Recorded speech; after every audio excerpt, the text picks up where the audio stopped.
Good evening, ladies and gentlemen. Welcome to the Mid-Atlantic Mauling League Spike Magazine Trophy.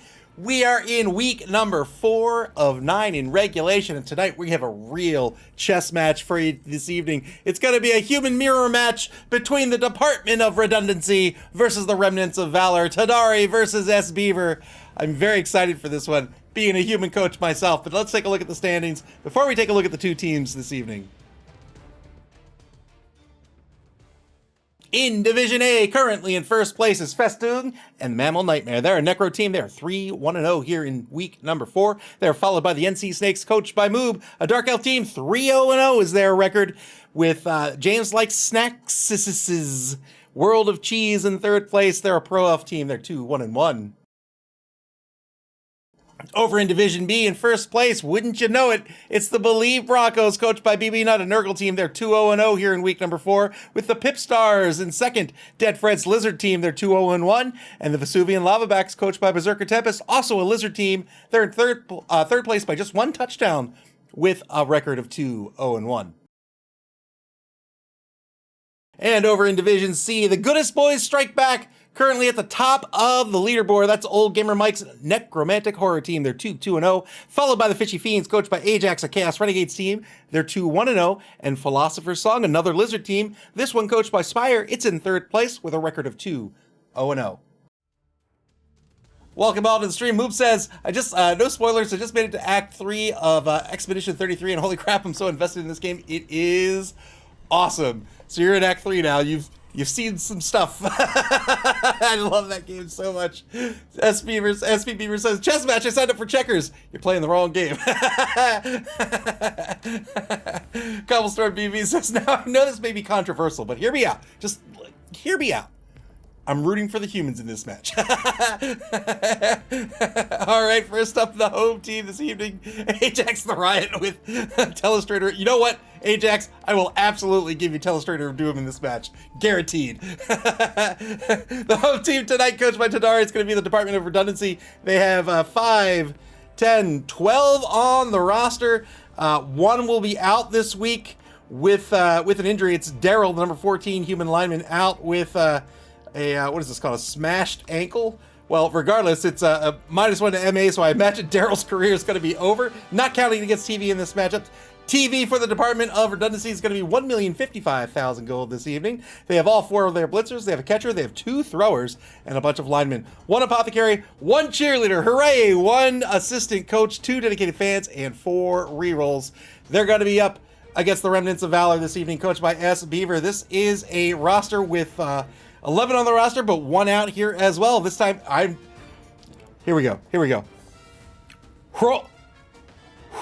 Hrolfer Cracky, the number 11 human lineman, will be out this week. Has to pick up a journeyman to fill in that gap. That's going to bring the TV for the Remnants of Valor to 1,100,000 gold this evening. That's 45,000 gold, I believe, in petty cash, going to the other team, the home team, in this matchup. They have a big guy on this roster in the Ogre, just the 1 thrower, all 4 blitzers. You almost always have the all 4 blitzers on a human team, and a bunch of human linemen, 1 apothecary, 5 dedicated fans, 4 rerolls. How are these two teams going to play tonight? It is going to be a very delicate chess match. Human teams are generalists. They can do a little bit of everything.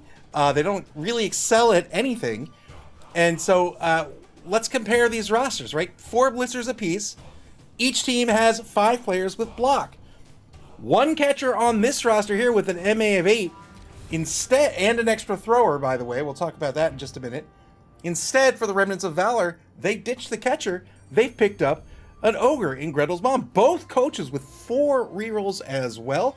So you might say the Remnants of Valor are the more bashy team. I don't know if that's really going to be the case. There is a definite speed advantage against the home team. I'm going to lay all my cards on the table right now, and I'm going to tell you, I favor this roster right here with that catcher.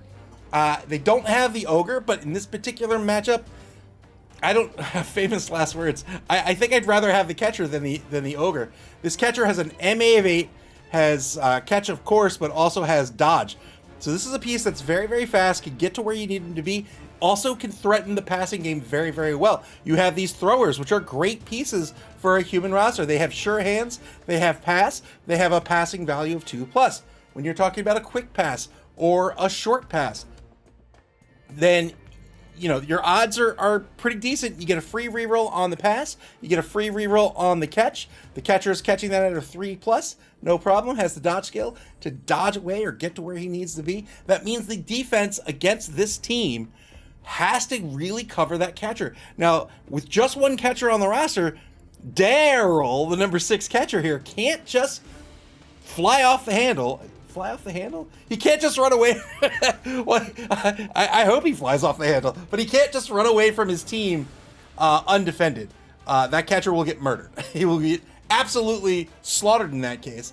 Instead, that catcher has to be placed in a position where the thrower can leverage the catcher, right? So if the thrower's on one side of the pitch, the catcher's on the other side of the pitch, or the thrower is at midfield and the catcher's maybe a little further up, in quick pass range, quick to short pass range. Now the defense has to say, okay, well, if I let that catcher slide, that thrower can get his full movement, hand off to the catcher, and score. Or maybe if there's a halfback in between, that thrower can throw to the halfback, and the halfback can hand off the catcher, or something like that. There can be a 2 to 3 player movement advantage for a team like this. So the not the Department of Redundancy, the Remnants of Valor.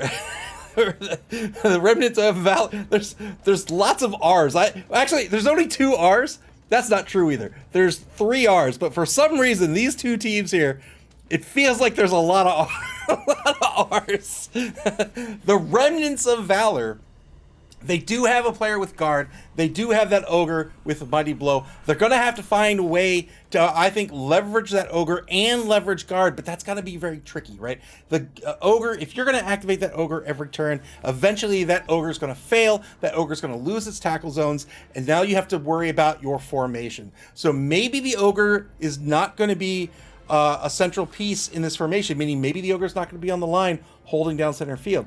And then he leverages that ogre to blitz, perhaps, to get that muddy blow to proc and maybe get a player advantage that way. I don't think he's going to do that. Instead, you have this number 5 blitzer who has a guard skill. This can be a piece where you start to maybe play a little bit of a pitch control game, right? You have these blitzers, which are fantastic pieces, MA7. They come with block, average skills otherwise. Pretty decent pieces, right? And you get 4 of them. One of them has the the guard skill. So you move that guard piece into a position where he's actually holding down the fort, or maybe assisting another player who is holding down the fort. He is guaranteed to give that assist. You can use that to your advantage to get those 2 die blocks against your opponent, and then start pushing them away, right? You have the guardsman in that key spot. You start pushing the opponent away, and then you start carving out maybe a wide zone. Maybe you push down midfield. This is a way he can do that. He can pair that off with that high-strength ogre, and instead of taking the mighty blow blocks with the ogre, use that ogre to stand tall, not stand firm, that's a skill, but you know what I mean? He stands in place, eating up 9 squares, basically, with his tackle zones, and you could start to play a pitch control of the game that way. I think the Remnants of Valor are probably going to lean into that a little bit. However, S. Beaver, I looked at the stats before the game, and S. Beaver has been playing a bit of a passing game with this team without any catchers. So anything can happen tonight. We might see him say, you know what, I don't have catchers. I don't need catchers. I can use my blitzers as catchers. You have a catcher, that's fine. My blitzer, he has block. He's MA7. That's 1 point less. I'll still throw to him. Thank you, Alexa. Thank you very much. All right, clear skies for the game this evening. Lots and lots of humans on the pitch.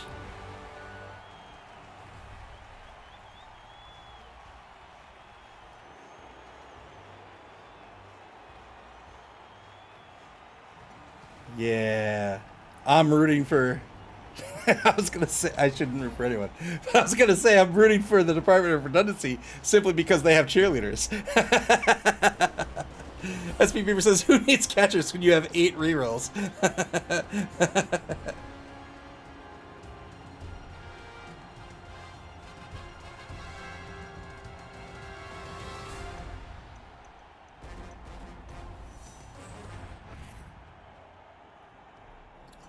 $10 fan factor between the 2 teams tonight. Fan factor is how you earn money in this game. Probably a coach in the inducement phase. Here's the coin toss. Department of Redundancy wins and chooses to receive. So they want the momentum here. So when we say they go on offense and they want the momentum, what are we talking about? Oh, I'm missing my screen. I'll tell you what we're talking about in just a second. There we go. What are we talking about when we say they want the momentum? What they want to do here is they've got a defensive line, right? They see the defensive formation. They're going to set up in such a way that they're going to get blocked. So being on offense means they're going to go first. And going first means punching people right in the face. So that's what they want to do. They want to gain the momentum in this matchup. They want to start knocking players down. They want to start getting player advantage. They want to strike first against the opposing team.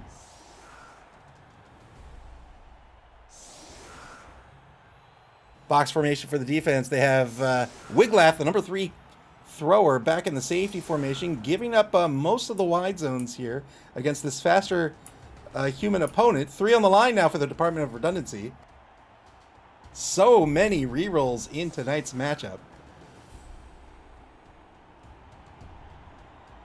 So the Department of Redundancy has 2 throwers here, and picked up the 2 throwers, I have to imagine, because of that sure hand skill.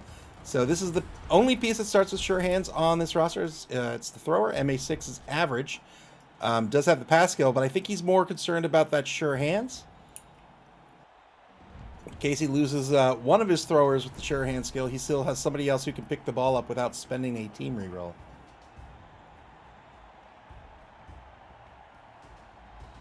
All right, here's the kick. No kicker for the Remnants of Valor, so this ball will scatter up to D6 spaces. It's going to be a high kick, and Jed's going to get under the ball here for the 50-50 catch. Fails to catch. That's all right. The ball will bounce to the 16, and we've got this game underway. Turn 1.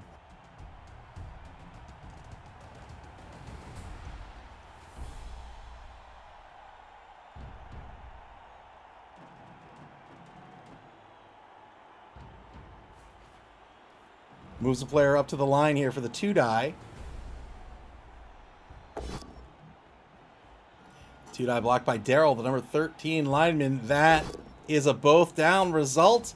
Spends one of the 4 rerolls into a knockdown here against Onella, the number 13 lineman. Onella? I'm going to go with Onella.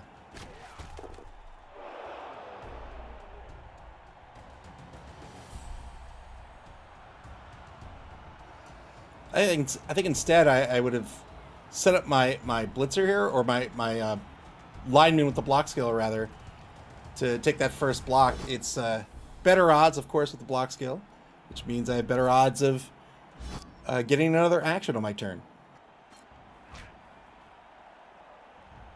Another 2-die on the left defensive end gets a push. Currently a 1-die with the block skill on the line against Grendel's mom. Took the blocks before repositioning any players here to try to cover the ball. So we'll probably see some movement to get some protection on the ball before the ball pickup. And then maybe finish with a 1-die against the Ogre. I think it'd be worth it.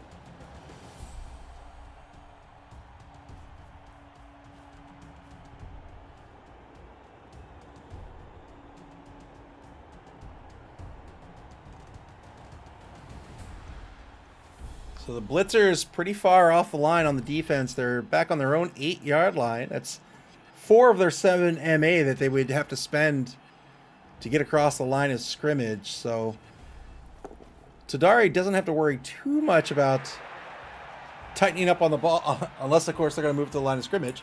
But if they left the ball where it was, then they wouldn't have to pull players back. Let's say the ball is here. They wouldn't have to pull players back here into a cage-type formation to protect it. Instead, the ball's here, nobody can get to it. Now you can start spreading out your offense and trying to control pitch that way.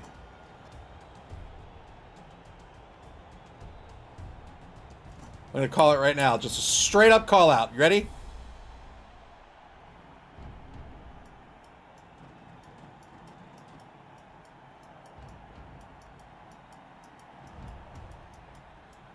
Right there. Right there. There's going to be a death on this side of the pitch. Took the blitz for the 2-die against the Ogre instead. Gets the knockdown here, looking for a 10+. No armor break. Oh, it is impossible to see those dice. If someone brought those dice to a tournament, I'd be so angry. Spire demands death. You're gonna get it. You're gonna get it tonight. Mediocre greatness says, that's what we need. A mark taken in the left wide zone to end the turn. Turn 1 now for the Remnants of Valor. BB Nut, welcome to the stream. Rooting for this offense, the Department of Redundancy. Lots and lots of humans on the pitch this evening. Just regular Joes. And an Ogre. Electrics Man, welcome to the stream. Remnants of Valor in the blue. Department of Redundancy in the orange.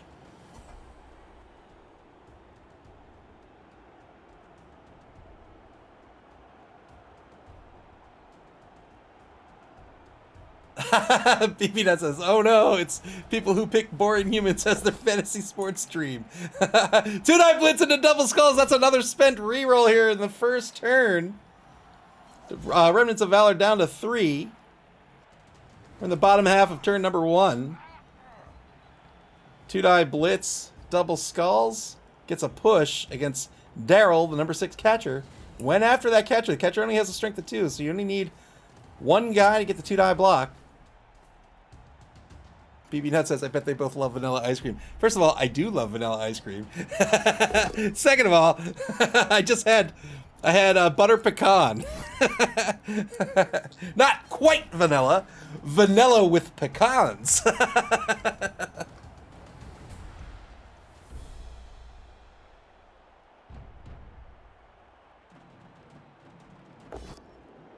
Two-die block against Daryl gets the knockdown. Daryl, the number 4 blitzer. Not to be confused with any of the other 8 Daryls on the roster.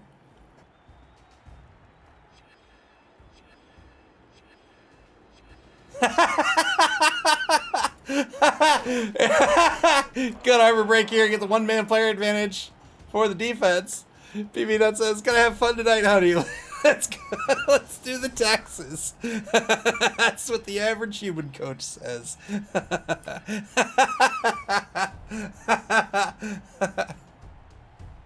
Let's go crazy tonight.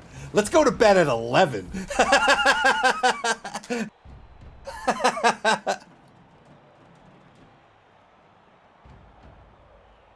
7 minutes, 12 seconds left on the bonus clock for the Remnants of Valor.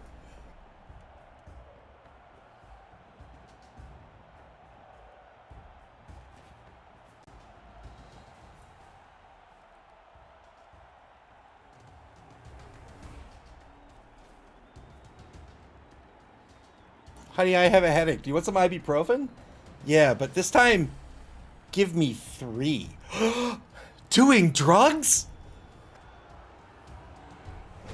Turn 2 for the Department of Redundancy. So the Remnants of Valor here in the blue, they've reset their formation, just trying to stay in front of the offense for now. Turn 2 back to the Department of Redundancy. Now they have to figure out how to respond.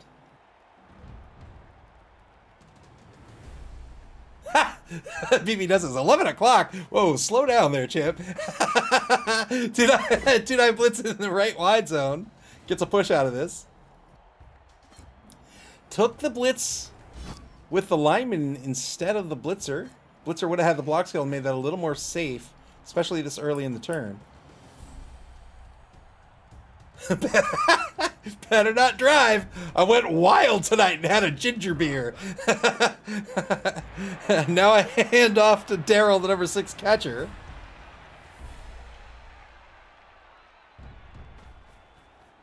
And now Daryl repositioning over the cage on the right side. So kept the blitzer on the back left corner. We'll fill in the back right corner here in just a second. Or not? Let's see. He's got a rush with Daryl, the number 1 blitzer. Whoa! Wow! Uphill block on Grendel's mom! I think that's going to be a both down result. Grendel's mom with the AV10 versus AV9. I think he'll take the trade here, yeah. Yeah, good trade. Works out for the Remnants of Valor. They're going to get a removal out of this, and it's going to be their turn. So took the uphill block here that meant the defense got to choose the die, and the defense chose the both down result to force the turnover. Plus, they had the AV advantage, so that both down means that both players have to roll a 2d6 to break armor. The Ogre has a 10 plus versus the human that had a 9 plus. That's a pretty significant difference. S. Beaver said, I'm going to take the risk, and it worked out.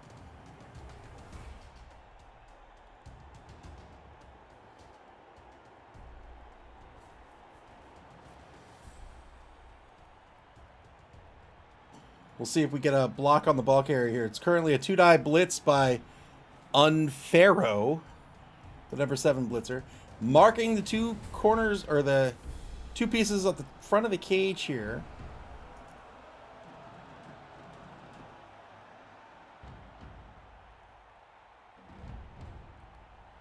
BBNet says, S. Beaver and Todari, I'm so happy you're playing humans. They're my favorite team in all of Blood Bowl. Congratulations for your excellent life choices. That's very kind of you to say, BBNet. I'll let them, if they're not here, I'll let them know. Here's the blitz. 2-die blitz. Gets a dodge push out of this unless a reroll is spent.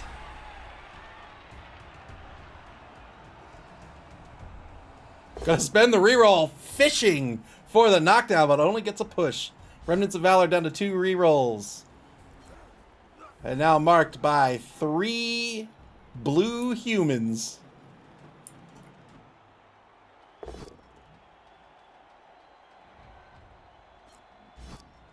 Two-die block in the left wide zone gets a push.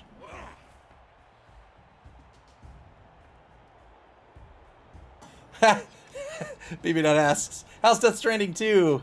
Have you walked 500 miles and walked 500 more? I will walk 500 miles. I will walk 500 more. To be the man who'd walk 5,000 miles to fall down at your door? Right. Well, yes. Yes, I have.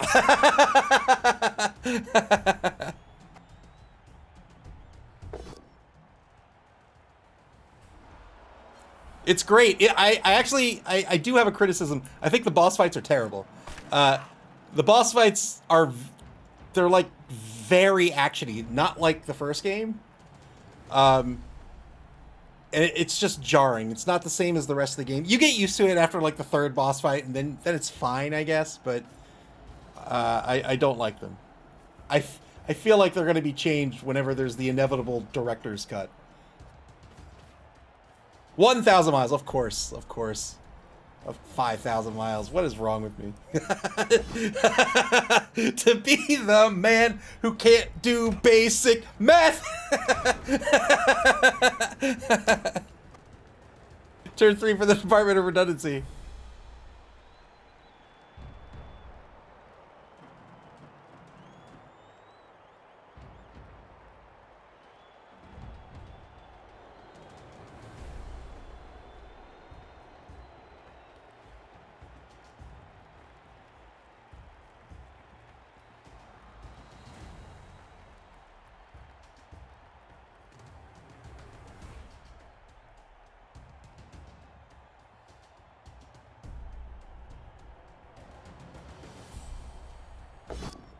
One die block against the number 10 human lineman in the front right corner here. It gets a pal.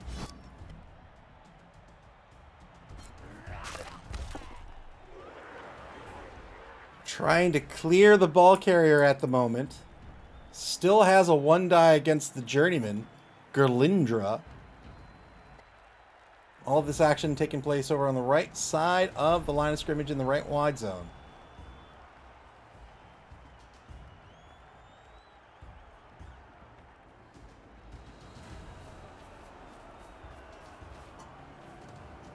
The second thrower comes in to assist. 2-die block against the number 7 blitzer. Gets a push. Clears the second player. Well, doesn't actually clear it. So he took this assist here. Comes in on the block with number 7. Number 7 has to push here or here. That's going to keep the catcher marked on a push. Spends the reroll to get the knockdown. So 9 plus to break armor out of this. That's 1 more player off the ball carrier. And now has a 2-die against Gerlindra the Journeyman. Gets a push out of this. BBNet says, well, talking of exciting things, I got myself a nice little game in the Steam sale. Transport Fever 2, the game of moving stuff from one place to another to make it to something, and then move it somewhere else to sell it. Should I say that I have Transport Fever 2 in my Steam catalog? And it's great. There's a Transport Fever 3, I think, too, but I haven't played it.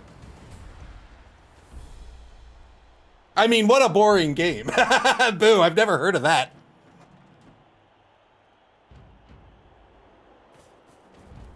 Department of Redundancy on the bonus clock here. They've burned about 2 minutes off the bonus clock. Still hasn't moved the ball carrier.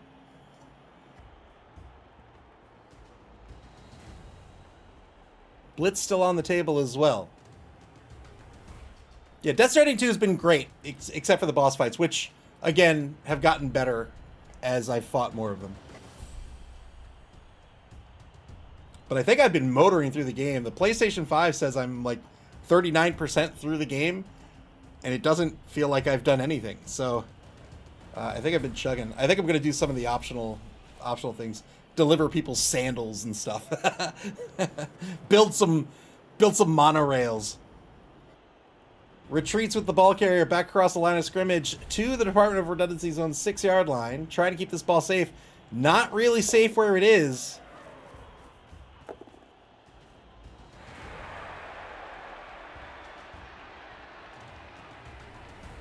Rushes Daryl, the number 12 human lineman, over to the right here in case number 8 were to get blocked down. There's no more lane, or at least no free lane to get. Oh!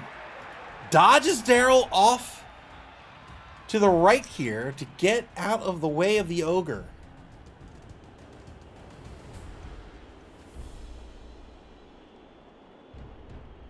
So now would force the blitz to take down Daryl. Fails the 3+ with Daryl, the number 2 blitzer, and that is a lost blitzer. 2-man player advantage, 3-man player advantage now for the Department of Redundancy. Unless an oppo is spent, it will not be. And that's going to be a turnover. Turn 3 going back to the defense here. That is the wrong replay. I'll watch it anyway. All right. Turn 3 now for the Remnants of Valor.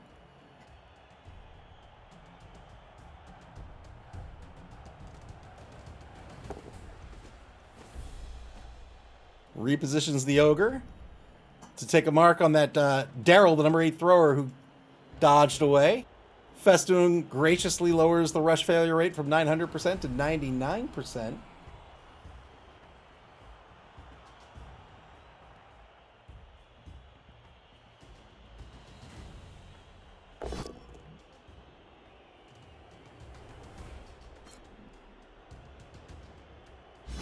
Yeah, I used to have, I'm dating myself here. I used to have a game on my Commodore 64 that I'm pretty sure wasn't actually a game, but I was like a subway dispatcher, and I was managing like subway lines or something.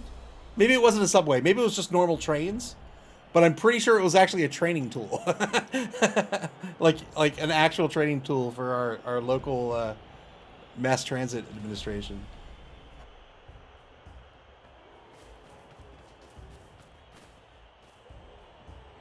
Electrospan says we need a way to raise the fail rate back up.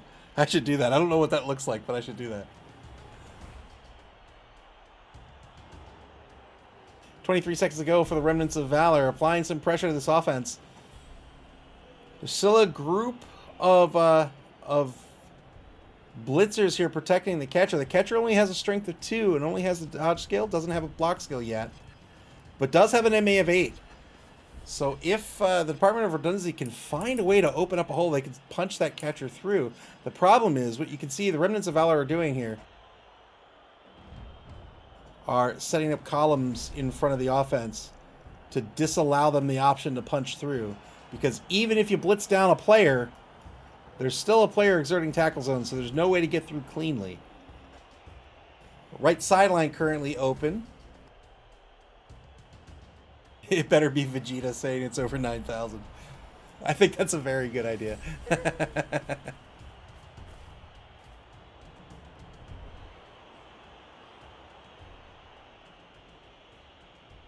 Remnants of Valor back on the post clocks. Turn 3 now, and we're down to 5 minutes for the Remnants of Valor and just 3 minutes 55 seconds for the Department of Redundancy. 2 rerolls for each team remaining. Wiglaf, the thrower, currently the safety, moves up to the 10. Now 2-die block against Daryl, the number 13 lineman. Gets a pow out of this, looking for a 9+.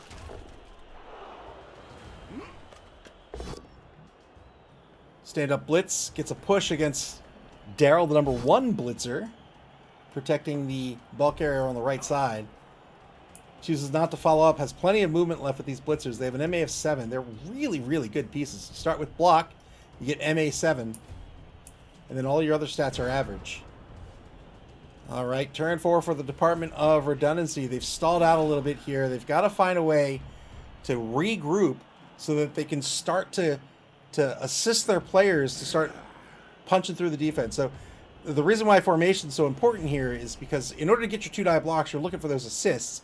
You're only going to get those assists if you have a player who's unmarked, marking the guy who you're trying to block. And that requires having a coherent formation.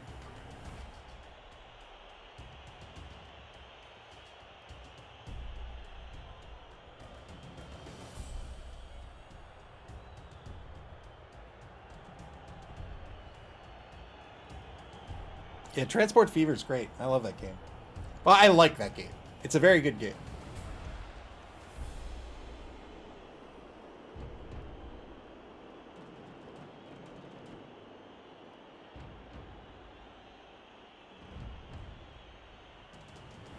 We need a good like city management game again. Like City Skylines was great, but City Skylines 2 is not. At least it wasn't when I first checked it out.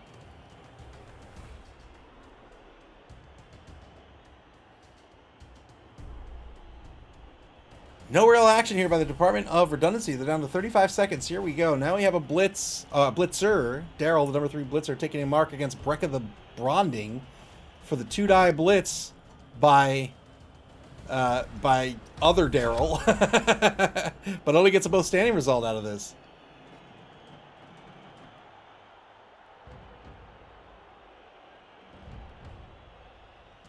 Moob says, wait, is that a non-Daryl player on the Department of Redundancy?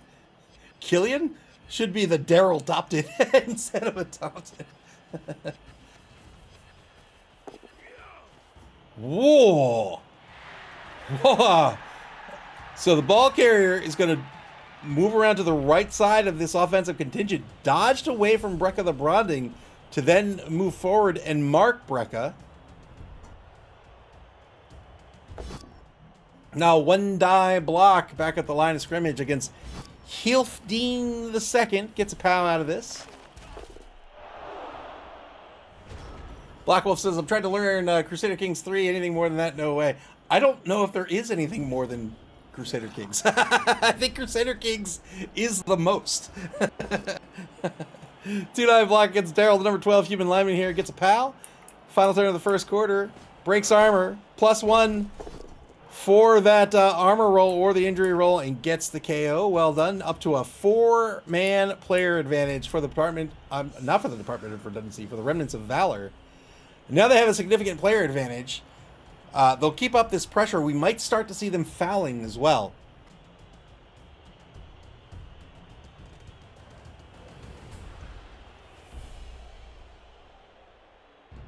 So the Remnants of Valor have leaned into their bashy playstyle. Now a blitz against the catcher. Gets the knockdown thanks to the block skill. Well done. Pops that ball free. 1 space to the right of the blitzer.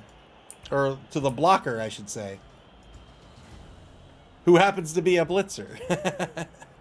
Yeah, CK2 and CK3 are great. I know there's always moaning from Paradox fans, but I think CK3 is awesome. Spire says that ogre had a healthy breakfast of Knuffles pancakes. 2-die block gets Daryl, the number 8 thrower. Gets a knockdown again due to the block skill. Block skill very, very important in the game of Blood Bowl. For precisely that reason, it makes one of those die faces safe for you. Get you a knockdown. It makes it more more likely to knock down, also more likely to keep you standing.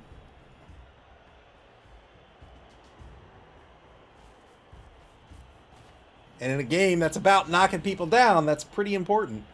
Now, tons of the Remnants of Valor flooding toward this ball. They're marking the ball with 3 players. And a big scrum forming, mostly of the Remnants.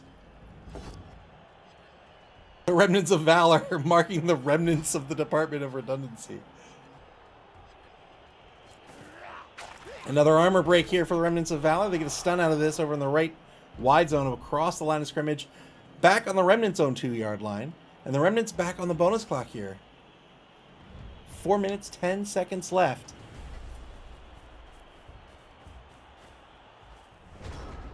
Going all in on the ball as we begin the second quarter of this game. The Department of Redundancy on offense. They need to recover this ball and figure out a way to keep it safe, or else they're going to lose it on the next turn.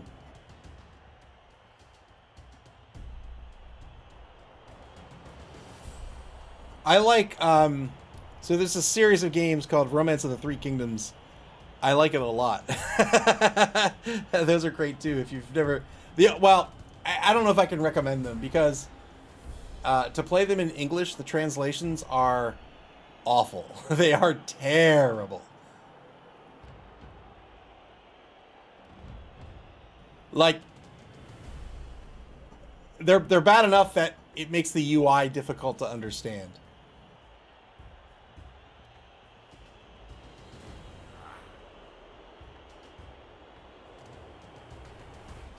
BB Nut says, I misread a path and I thought I was becoming an assassin. This is about Crusader Kings, no doubt. Instead, me as the King of Wales and Ireland turned Muslim, and let's just say my lords weren't happy. Yeah, see, Crusader Kings is awesome. It's a lot to get into. All those Paradox games are a lot to get into, but they're all great in my opinion. Even in like, there's one about the Roman Empire. It's called Imperator. Everyone hated it when it came out, but I thought it was great, and it's sort of seen a renaissance. Now people are like, oh, actually, it's kind of good. It's great. All Paradox games, I think, are pretty good. Yeah, speaking of Crusader Kings 3 in Ireland, if you're trying to get into Crusader Kings 3, I would recommend starting with Ireland. It's a small state on an island. You don't have like lots and lots of things to worry about. You can focus on the small things and then start to grow as you play. Failed dodge on the blitz over on the right side. Turn 5 for the Remnants of Valor. Black Wolf says, oh, on the NES, those are my favorite games. I love Romance. Yeah, Romance of the Three Kingdoms is awesome. I have a complete collection. I love those games. And Nobunaga's Ambition as well. BB Nut says, I also had a Crusader Kings game where my son was clearly possessed by the devil. I was killing so many lords and ladies, but man, his stats were great. CK3 needs to bring back Glitterhoof.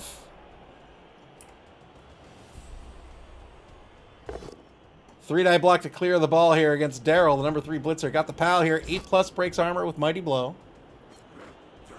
Pushes onto the ball. You deserve that. The ogre has the ball. Let's see that ogre TD. Pushes onto the ball, and the ball's going to bounce in the hands of Grendel's mom, and Grendel's mom succeeds in grabbing the ball. Wait, why is this still the same? What is happening with my replays? Moop says the ogre wants cards so much he caught the ball.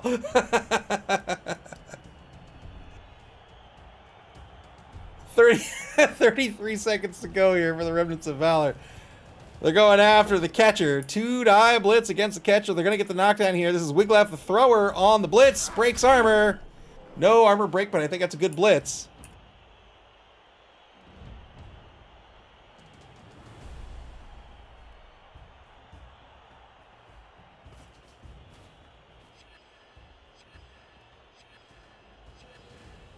5 seconds left on the clock for the Remnants of Valor.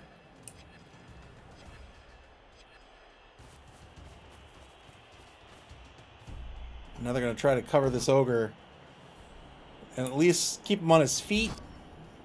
Strength of 5. It's going to be real tough to knock him down. The real worry with the ogre, of course, is that boneheaded roll.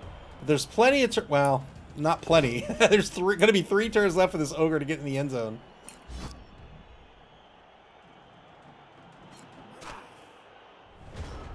Turn 6 for the Department of Redundancy. They're down to 325 on their bonus clock. And 1 reroll.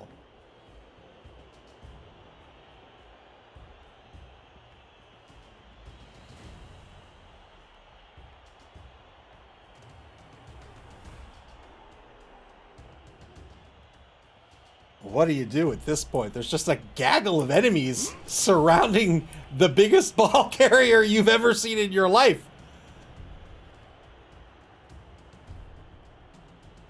Might just retreat, give up the touchdown, and start punching for some SPP.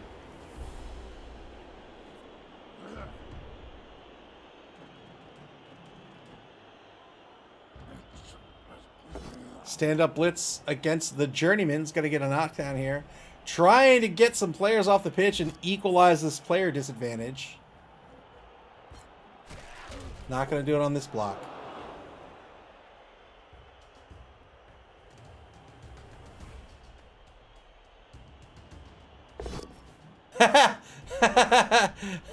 Moveset. I had a tabletop league against halflings. I sacked the ball carrier. It scattered into Deep Root, who caught it. Deep Root is a treeman. Deep Root strong branch. A strength 7 ball carrier was a problem. Yeah, we had a treeman intercept the ball once. That was awesome. Turn 7 now for the Remnants of Valor. They are marked by Daryl, the number 3 blitzer. He'll be pushed aside by somebody with the block skill, and then Grendel's bomb will try to trundle downfield.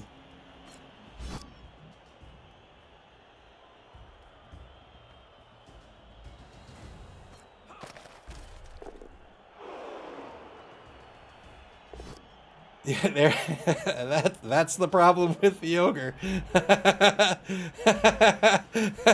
Failed the boneheaded roll. That ogre loses his action. Tried to get through it with a team reroll, but failed the loner roll. So spent the team reroll, rolled a d6, did not get a 4+, and so is down a reroll and still doesn't get to activate the ogre.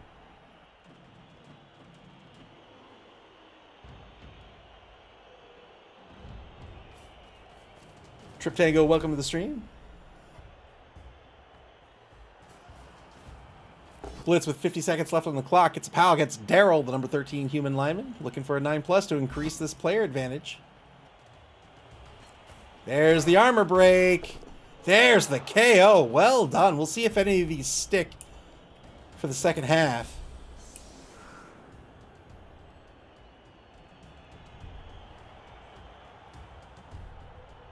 a treeman's movement's so slow.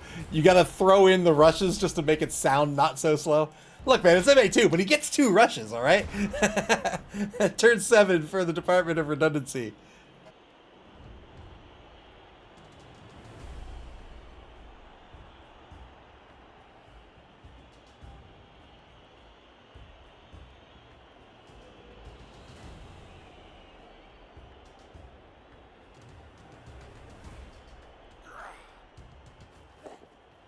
The Department of Redundancy dodging Daryl the Thrower to get an assist against Gerlindra, but that's still just a 1-die block.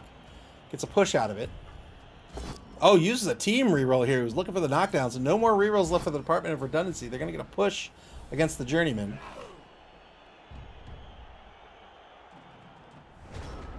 And that'll be the end of the turn. Not going to stand anyone else up. Turn 7 for the Remnants of Valor. We'll see. We'll see if Grendel's mom decides they want to move. They have to. If this is a bonehead, this is going to be a problem. How much do you really want the touchdown with the ogre?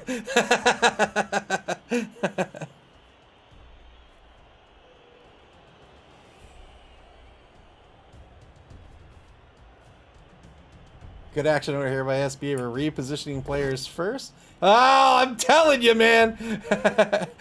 Spent another reroll here on the failed loader roll, and now it's going to come down to a blitzer to score. So the Department of Redundancy might have an opportunity to stop this.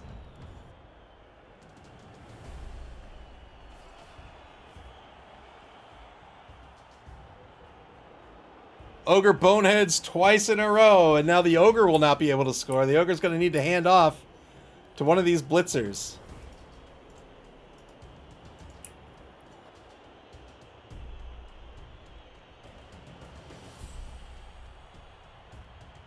You can't blame Grendel's mom, right? Grendel's mom has never held the ball in their life. They don't know what to do. They have the ball, they're like, what am I supposed to do with this? Do I punch people with it? What is this? Is this even part of the game? I don't know. I don't understand what this is.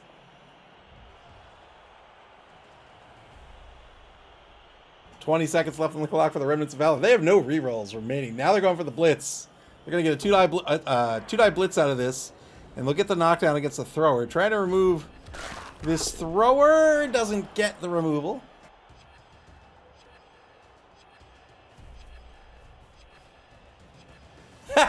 Moop says, just a friendly reminder that this was said earlier tonight by S. Beaver.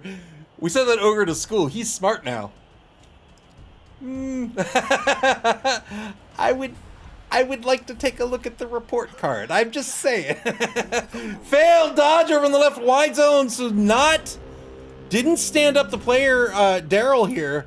Could have marked a number of these players. So you can see the only people who can actually score now are these three blitzers. And the goal here was to knock down one, and that would have been Breck of the Bonding, and keep these marked. Because stood up Daryl here first before dodging. That would have cost no die rolls.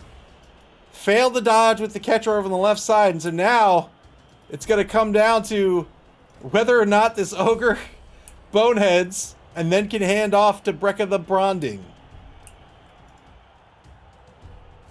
F means fantastic.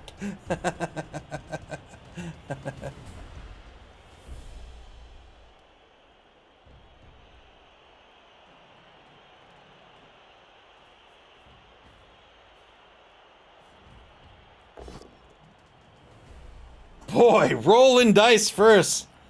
Rolling dice gets a 3-die block out of this and gets a POW. No armor break.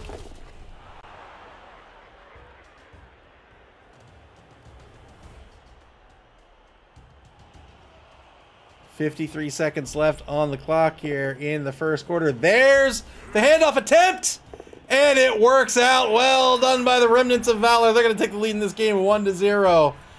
Whew, S. Beaver certainly wiping the sweat off of their brow. Hey, why don't I just push onto the ball? What's the worst that can happen?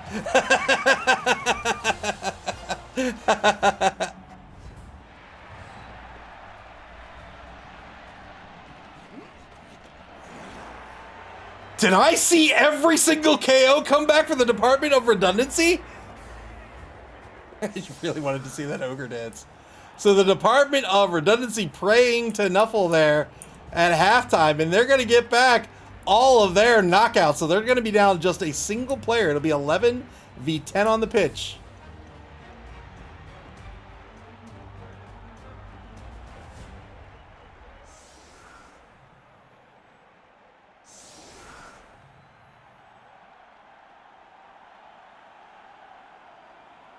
So the defense sets up in a shifted column. So they're giving up that left wide zone there. I wonder if this is some sort of gambit attempt to goad the offense to move down the left wide zone.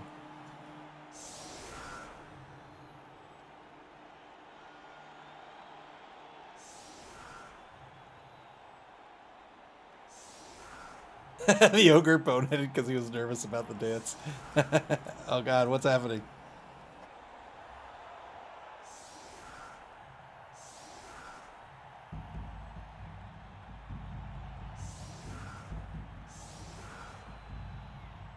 So the Department of Redundancy down a blitzer. That's a loss, but at least they're only down one player. I mean, I guess it's obviously a loss. What I mean is the blitzers are very important pieces, I think, on a human team. So, not a piece you want to be missing, but being down only one, that's not bad.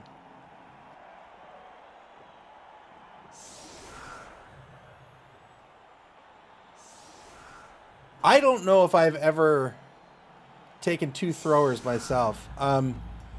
Having two players with sure hands, that certainly I can see the value in it, but I don't know. That's a lot of money that I think at least at this stage on the team that you're really just kind of paying that money for sure hands. Here's the kick. D6 on the quick snap. 6 players get to reposition. Wiglaf will move one back toward the ball. We'll probably see everyone else. Well, we'll probably see Wheelfio move back a space. Oh, he's going to pull a bunch of players back. All right.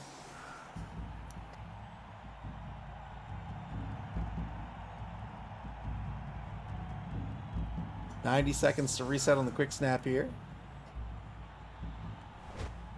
Just pulled just pulled 4 players back. Ball's going to bounce to the 24-yard line. Second half of this game is now underway. The Remnants of Valor in the lead 1-0, and now they're on offense. Their first block on the line will be a knockdown against Daryl.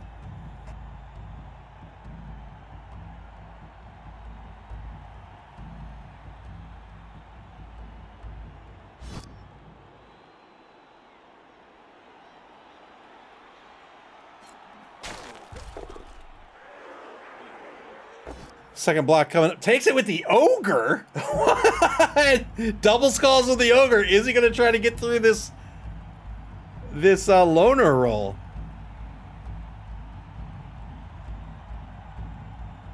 Took the 2-die with the Ogre, trying to get that Mighty Blow, but if he was going to use Mighty Blow, I think that would have been something that happened later in the turn. Decides not to waste a reroll here. Well, I call it a waste, but decided not to spend a reroll here. Takes the both down result. No armor break. Turn 9 now for the Department of Redundancy. We'll see how they'll try to capitalize on this.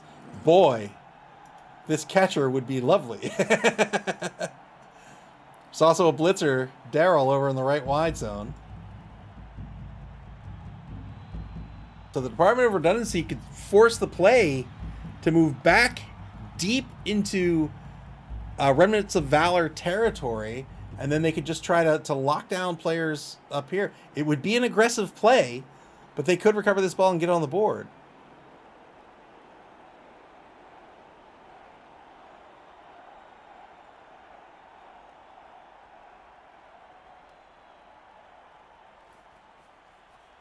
Here they come. Oh, they're taking a mark. So they're going to take a mark on number 14 on the left. So they might be moving down the right side here.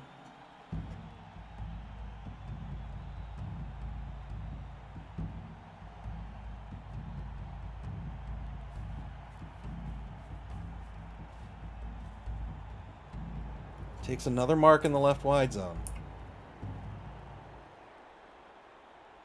Oh, boy. All right. So 2 players in the left wide zone. They're now in, not department, Remnants of Valor territory. One. So took the 1-die blitz against the number 12 human lineman. The way this could have worked out for a 2-die blitz, of course, is if this player here was positioned, well, no, because he was here, he wouldn't be able to get the 2-die. Well, he could get the 2-die. So if he's going after this guy here, he could take a mark here. That's your assist. Then you could mark out this guy, and then you come in for your blitz.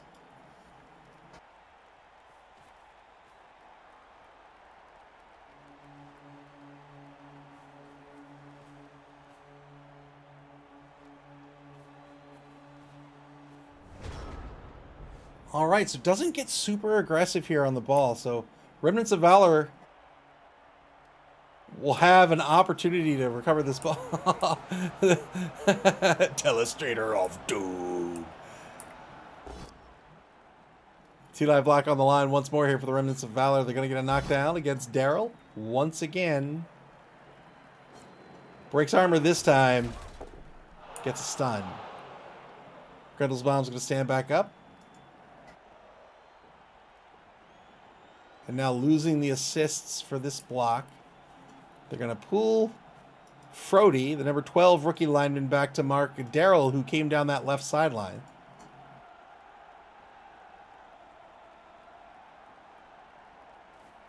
Three-plus pickup with a free reroll. Doesn't need it. This is a professional. Wiglaf the thrower. Now on the Remnants of Valor's 18-yard line.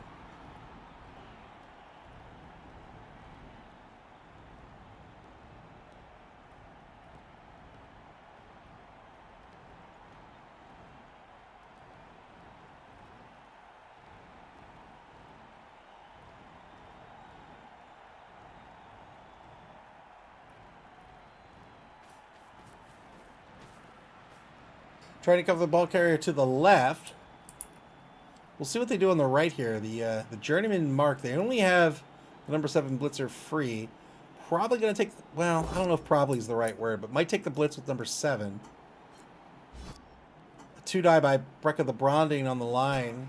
Gets a push out of this. Stays put. Keep the formation intact.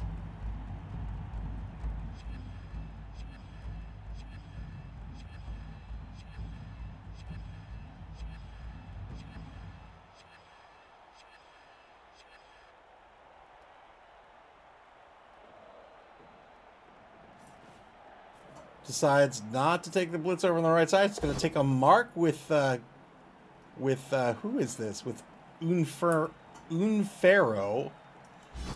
And now gets the 2-die by the journeyman. Breaks armor as well. Gets a stun against the catcher.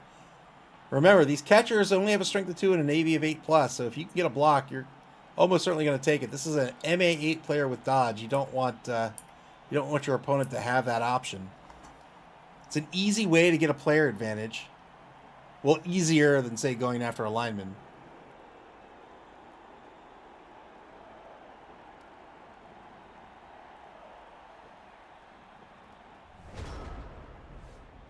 Turn 10 back to the Department of... I was going to say the Repartment. The Repartment of Redundancy.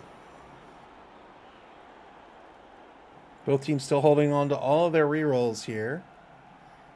Department of Redundancy on that null turn had an opportunity to take to get aggressive on the ball. They decided not to commit to going after the ball. Instead, they took some marks on the left side. They kept the formation intact elsewhere. But what that has done for the offense, so it's given the offense the capability to still control this area of the pitch, and that means they have lots of options.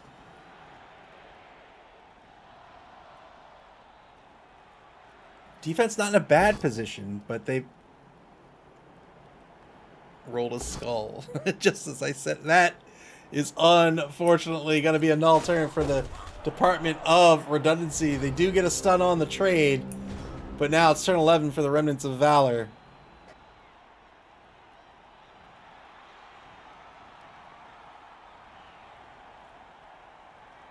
The Remnants of Valor keeping that guardsman next to the thrower just to guarantee that extra assist, at least on the left side. But after the null turn, they've got even more options here. So now they've got blocks to take, and they'll probably cage up this ball a little further downfield. Yeah, the thrower's going to move down to the 6.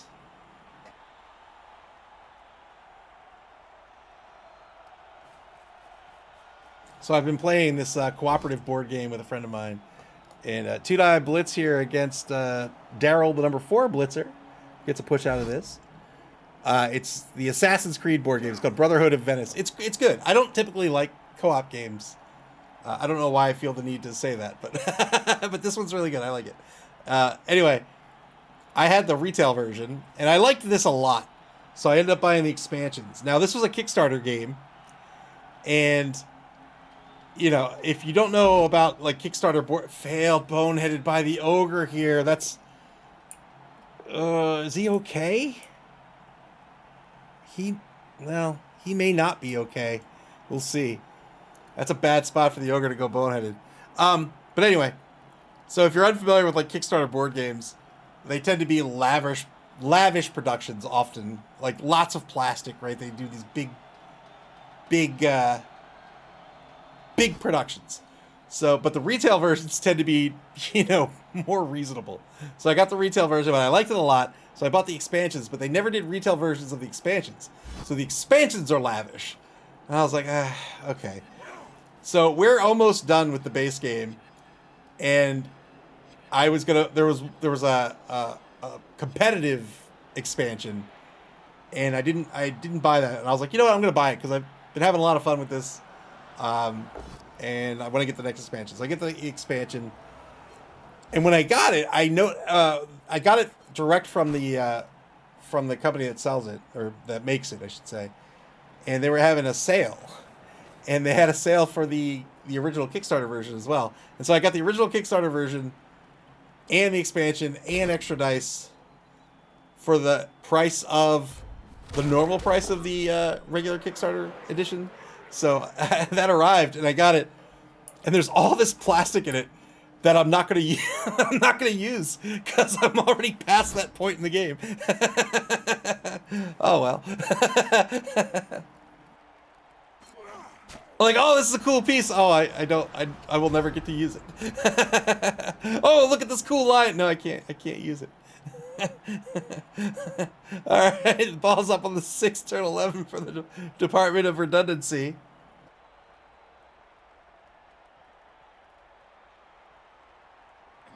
It does have plastic ladders, though. I'll get to use the plastic ladders.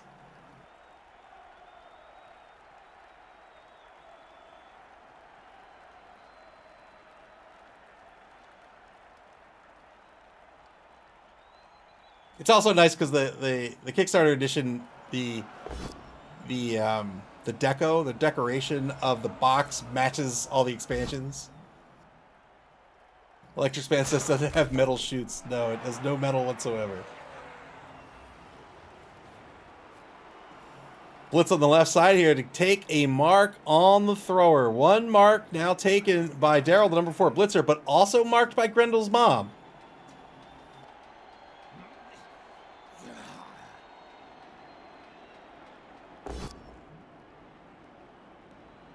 It doesn't have metal ladders. A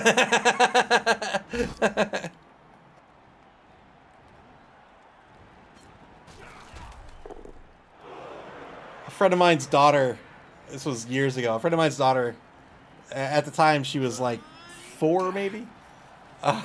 We were playing Chutes and Ladders, and she was cheating. And she's like, well, I could just go here. And I'm like, she's like 4, and I'm like, you can't do that. You put your piece back. Warmaster, welcome to the stream. Warmaster 1969 says, welcome to the wargaming world. Use them for more time tabletop. Oh, I need no introduction. I've got lots and lots and lots and lots. I have a whole 30, or not 30K. Well, I guess 30K army. I have a whole 30K army I have to build still. I've got fishing. I've got tackle boxes full of X-Wing. I've got tackle boxes full of BattleTech. Turn 12 for the Remnants of Valor now.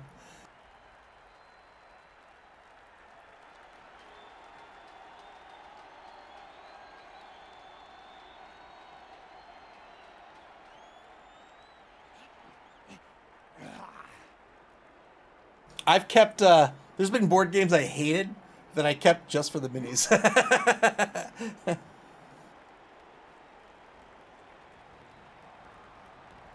My kids cheat on Candyland. What a game to cheat in. All right, 3 die block by Grendel's mom to get the knockdown. Again, this is an 8+ with Mighty Blow. Mighty Blow gives you a +1 to your armor or your injury roll. If you don't need it on the armor roll, you can use it on the injury roll. Ball carrier freed once again here in turn 12. 5 turns remaining in the ball game. The Remnants of Valor in the lead 1-0.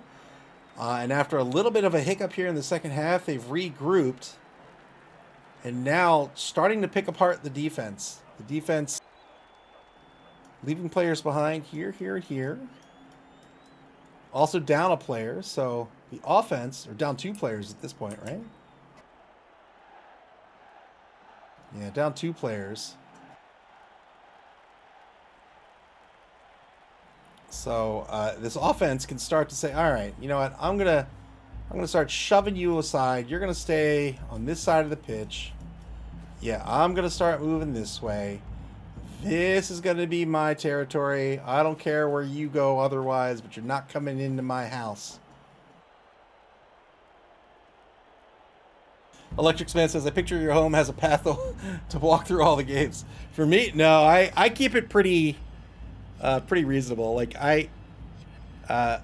with a certain regularity, I will sell off my games. If they don't fit in the game room, they gotta go. It's sort of my thought on it. I don't want them spilling out of the game room. Which does make it hard sometimes to decide what's going to leave, but it's got to go. I would not like it if I had games spilling out of the game room.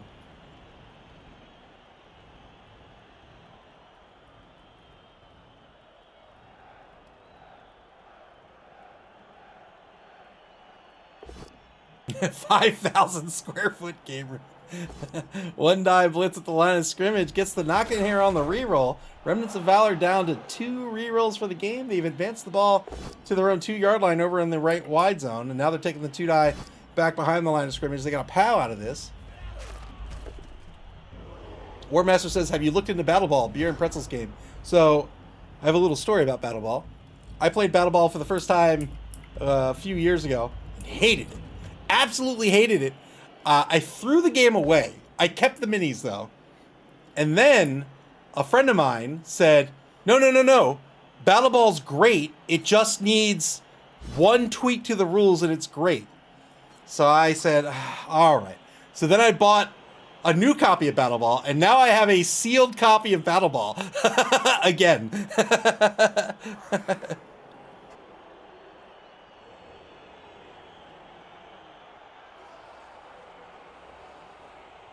I can't remember what he said the tweak was. I think he said the tweak was you have to pass before scoring or something like that. I don't remember.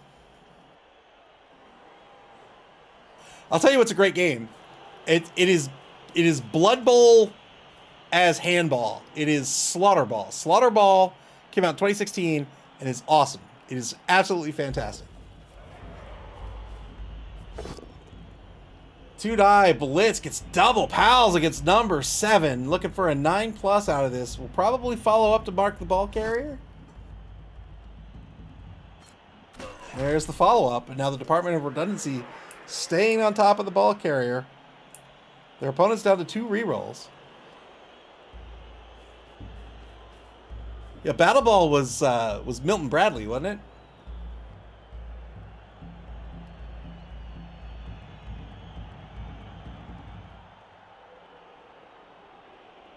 I played, what did I play?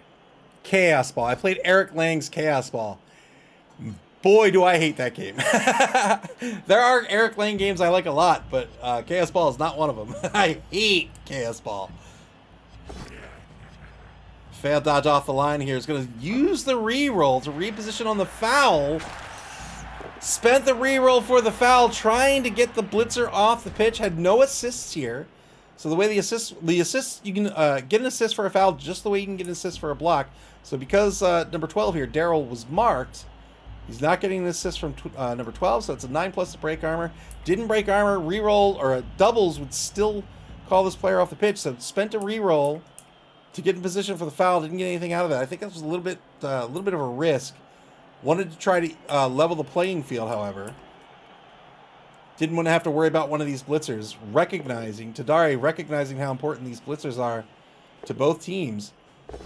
Rush blitz by Grendel's mom will get a push.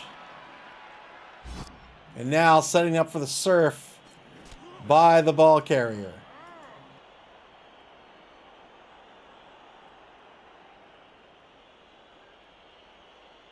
Blitz has been spent. He might not actually surf. He might use the ball carrier to block number 12 and then Try to get, well, I don't know, man. I think he'll still go for the serve. Yeah. Gets the push here. Well done. First serve of the evening. That's another player removed. Got an injury out of it as well. Now, that injury does not give SPP to the Remnants of Valor, but is otherwise an injury all the same. So the Department of Redundancy has to consider that injury. The oppo is going to be spent on the catcher here. He's going to save the catcher from the injury. Well done. Catcher goes on to the into the reserve box. 3-man player advantage now for the Remnants of Valor. So they followed up with the ball carriers. So they're now on a half cage on their own 2-yard line with a full quarter yet to play. They have 1 minute 4 seconds left on the bonus clock. 33 seconds left on the regular clock here in turn 13.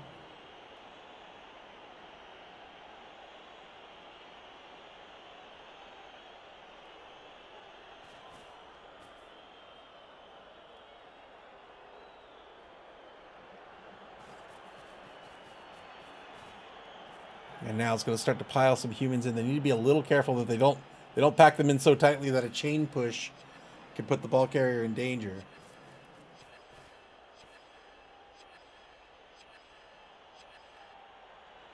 Remnants of Valor back on the bonus clock. They're now under 60 seconds on the bonus clock. Setting up to try to cover Brecca the Bronding.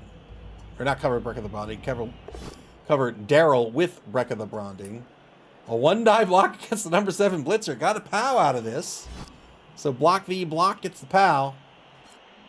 Breaks armor even. And got the KO. Couldn't foul him off the pitch. But can just shoulder tackle him into the pitch. Takes him, or off the pitch.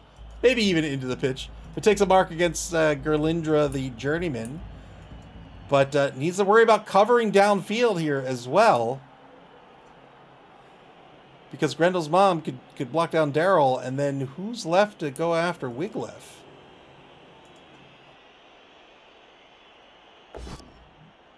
One die taken over on the left side of the pitch.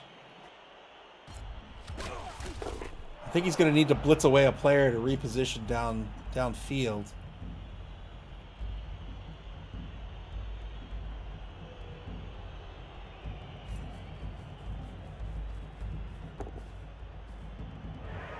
Good rush. I think this would probably be the blitz, yeah? And he moves this way. And then he can move this guy downfield.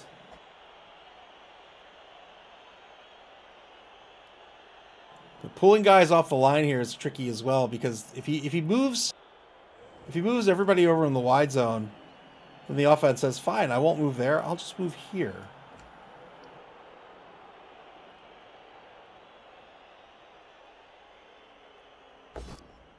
One die taken against Hildebur, the number 10 human lineman, gets the knockdown. Oh, I'm sorry, this is number 5 blitzer gets the knockdown. That's the guardsman.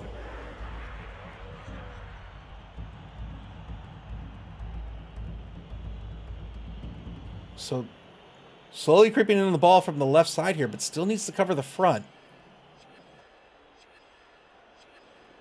Blitz still on the table. 2:49 on the bonus clock. Oh! Tried to go for the blitz on the ball carrier. That was a 6 he needed. Failed the dodge. And now turn 14 for the Remnants of Valor.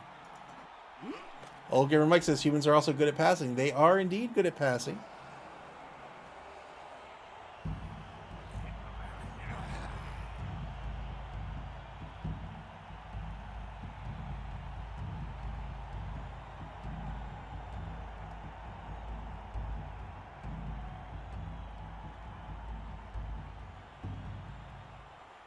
Remnants of Valor with 3 turns remaining in the ballgame. They're going to try to win this 2-0.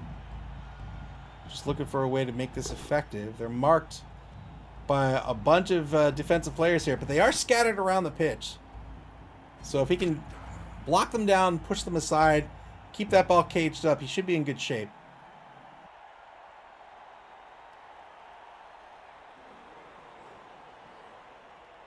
Gets a push by the Ogre. Ball carrier gonna blitz free. Declares the blitz, gets the POW on Daryl. Otherwise would have been a 3+ dodge. Will not follow up here. Breaks armor. Great armor break. That's a player on the right side he doesn't need to worry about for a turn. If he plays his cards right, he won't have to worry about that player at all. Declare the blitz, so can't hand off. He's going to have the ball on the opposing 4-yard line. He's going to try to he's going to try to work a cage out of this.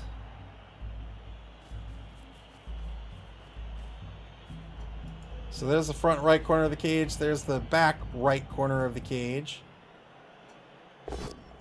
2-die block. Ooh. Wait, how did that happen? Oh, yeah. Well done. I was like, how did he go backwards? Because he took it from the left side here. So he's going to follow up and continue to mark that thrower.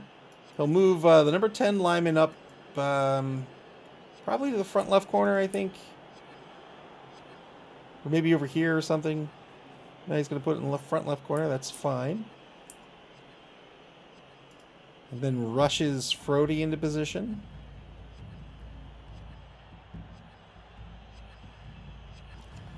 And then we'll close this out with a 2-die block, I think.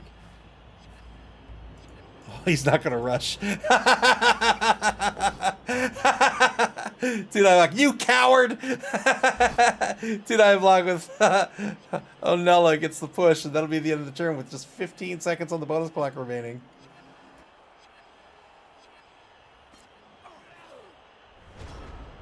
That rush failure rate was lowered for you, and you don't take it. You coward! Turn 14 for the Department of Redundancy.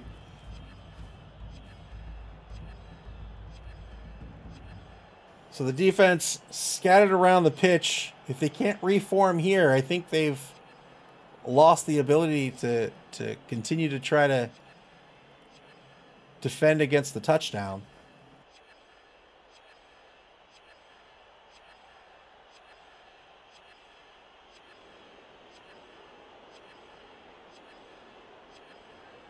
What are the odds of a good outcome? Define good.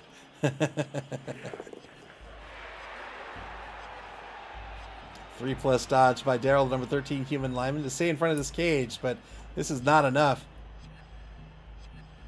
Cage, I mean, they could certainly blitz a player, but they can move to the right, they can move to the left, they could circle around, high five this guy, pow!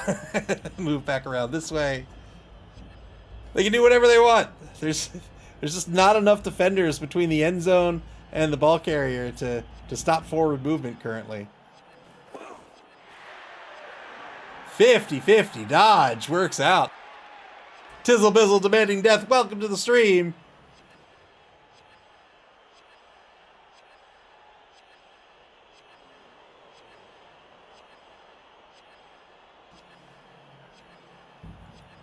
Dodged out the thrower, but there's really nowhere for this thrower to go. There's no way this thrower is going to make these dodges.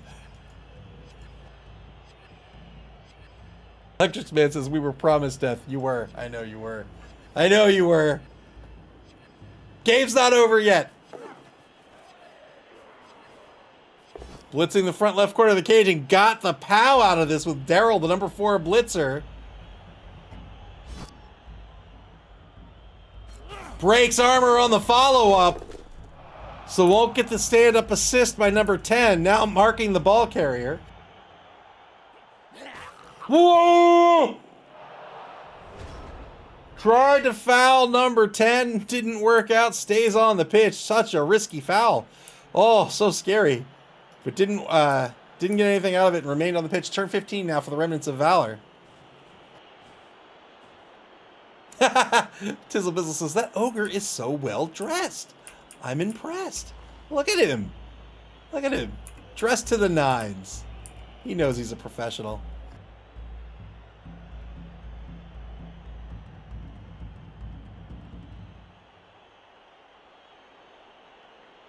Blitz declared by Brecca the Bronding. 2-die blitz. It's a both standing or a push, and I think that means it's a push. This will free up the ball carrier. think he's going to move to the right here. Oh, actually, he's going to move to the left.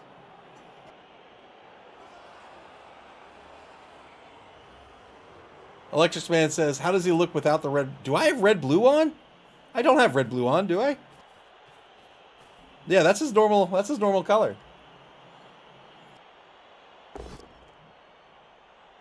Ball carrier is going to move across into the left wide zone to the opposing 12-yard line. Good removal here as well. That's one less player to worry about.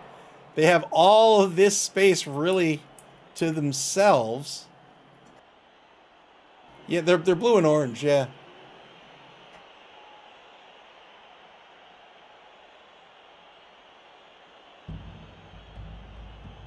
So now the Remnants of Valor will move up number 12. They'll move up number 13. Get some tackle zones between the ball carrier and the entire rest of the defense here. So no one left to worry about on the left side of the field. Only on the right, so they can just set up a line here with a couple of players. Guy here. It looks like he's going to put number 12 on the 14. Takes a one-die block against the thrower. Gets the knockdown. Another armor break.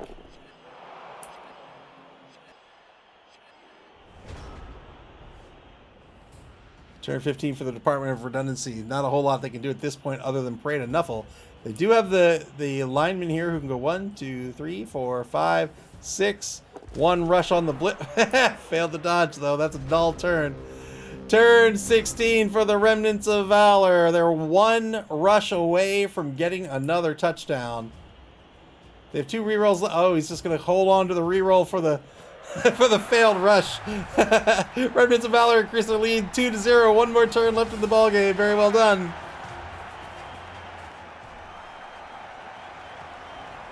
Department of Redundancy will have 1 turn. I don't think they're going to be able to do anything with that unless, of course, there is a timeout. And then they'll get 2 turns.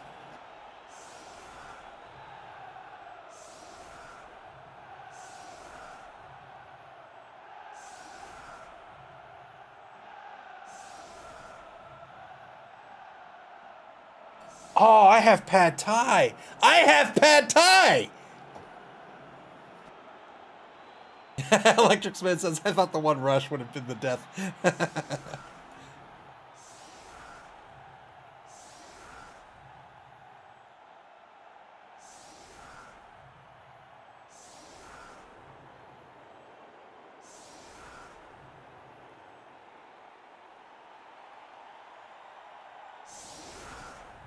3 spread wide on the line. He spread these wide here just in case the offense had some sort of one-turn shenanigans up their sleeve, but I don't think they do. I'm confident they don't. Just with this one catcher here, they can't really get anything out of this. The catcher with an MA of 8, that's 10 movement with the rushes, so that's 3 pushes. There's no real way for them to get those 3 pushes. And they're not going to get the extra reroll here. So this game's going to end 2-0. The Department of Redundancy at this point, they've got... they didn't take the marks on the line here. So they should have spread out their linemen, I think, here to block down this line and try to get some more SPP out of it. But as it stands, they'll get a block on number 2. They'll get a blitz on someone else. Going for the ball pickup first. Oh! Going for the pass for SPP first. This is very risky. So could have ended the turn with this. This is only worth 1 SPP. But hey, it works out. Well done. So 1 SPP on Jed, the thrower, and can still take the blocks on the line. Here's the 2-die against Gerlindra. Gets the knockdown thanks to the block skill. Breaks armor. Only gets a stun. Tripwires are the best. Unless it's on you, then it's terrible. Move says GG to both. Congrats to the humans. Also commiserations to the humans.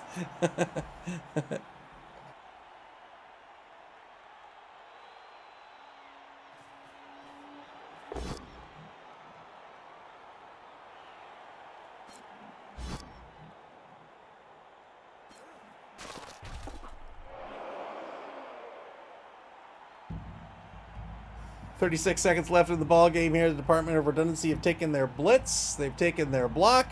They're going to go for the GG foul here. 4 assists on the foul. Got the KO. Just to show them what for.